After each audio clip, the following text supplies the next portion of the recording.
because your job takes you away travelling all the time, you do long distance. For Legally Blonde, you were apart for a year, seeing each other obviously during that time. But how do you manage to keep your relationship strong when you're not together all the time? The first show that I did required long distance for bigger chunks, and we talked about it, and we'd sort of mapped out verbally what we thought was going to work, and it all seems fine on paper. Well, I'm going to see you every couple of weeks, and this is going to be good. But the reality of it was that it was really hard. Yeah. He found it really difficult. I found it really difficult. The timings are really off because we're finishing shows late at night, and we also have to have vocal rest first thing in the morning when he's up and at 'em, and so there was all this. It was all kind of out of whack, and often tone can be misread over the phone, or we just found it really awkward to begin with. I reckon it took us a good 8 months.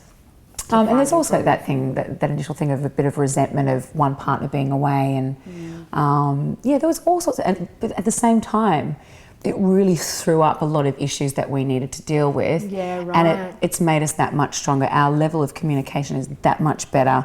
We're so much more in tune with one another, so much more respectful, and cherish would be the understatement. We cherish that time that we have together, and we plan everything. Every moment that we're going to have is really, it's really important. And I think it's been a fantastic experience for that reason. This time around, this new job, I feel like we've got a bit of a groove going in. But it can be lonely. Totally. And sometimes it can take things to get really hard in a relationship where you go, okay, this is going to go either way right here. You know, we're either going to really make this work, or it can go the other way.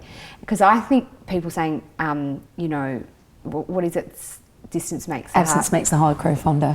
Doesn't work for me, because my partner. Sometimes it can really just blow you apart and make you. I find it hard. I find if we're away for because he sometimes has to go away for a week at work, and I come back and I'm like, but I've kept going on with our life, and it takes us a while to even connect after a week. Well, you find your own rhythm, and you find your own routine, and you get into a little groove on your own. Yeah, and then you're like, oh yeah, we share this life together. And it can get awkward, and there's a change in intimacy, and how that, that everything changes. Yeah, I think maybe at the very beginning of relationships, having time apart is when you go, oh my God, I can't wait to see you. But 10 years on, it's like, no, we got to be together more, because this is like not working. This is tricky. That's exactly it. Yeah.